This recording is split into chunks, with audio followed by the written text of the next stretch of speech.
Let's start out with this big news from the Giants. Let's begin with Victor Cruz and kind of how this comes about. Well, this was almost a virtual certainty when you're looking at the numbers. When you go back to 2016, remember with Victor Cruz, and Adam knows this, they reduced his salary from 7.9 to 2.4. If he was going to remain on the roster this year, his salary would have been at 6.4, that cap charge at 9.4.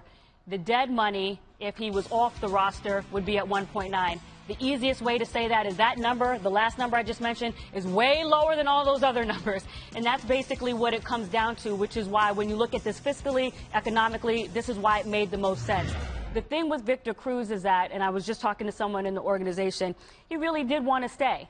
And the offense didn't go the way anybody on that team wanted it to go. Victor Cruz thinks that the way he played this year was not so much as a result of not being able to recover from the patella and the calf injury, but also more so because of opportunity. Odell has risen in the year that he got hurt and also in the year that he missed. A lot of balls went to him.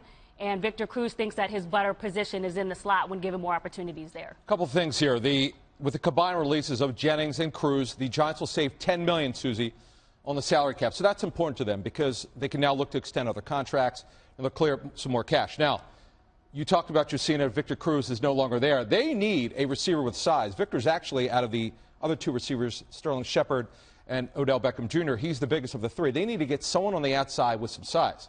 At running back, look for Paul Perkins, the former UCLA back who got a little bit of scratching the surface. Look for him to have a bigger role. But they need a dependable first and second down back. They've got Shane Vereen for third down. They need to get that one guy who they can depend on in first and second down. Not to mention also that the draft is rich with running backs as well, and you're looking at a team that's not necessarily trying to go backwards in age. Obviously, Rashad Jennings is the older running back of the bunch as well, even though he's a very good locker room leader, very encouraging, positive, very close to Odell Beckham Jr., always had positive things to say when they were in crisis mode.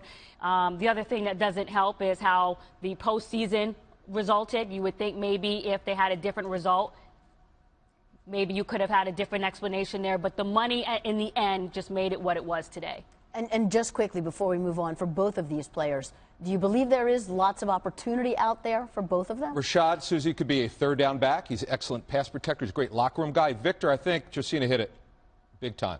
Slot receiver, that's what teams would tell me. He just does not run well enough. What's ironic about it is when he came to the NFL, he had never played the slot before. He was only an outside guy. Now at 30, he's an inside guy. And you're looking at teams who might need a wide receiver. Victor Cruz, make no mistake, still thinks that he can contribute to a team. There are teams out there, I don't know what the cap situation is for everybody right now. We'll take a look at that more closely. But whether it's the Eagles, whether it's Green Bay, whether it's Minnesota, there are teams out there that could use a veteran wide receiver. I'm sure Victor will get more than 1.9 if he solicits his services elsewhere. Okay. As the new league year approaches, obviously teams have a lot of work to do to restructure their whole roster. This is just the beginning. So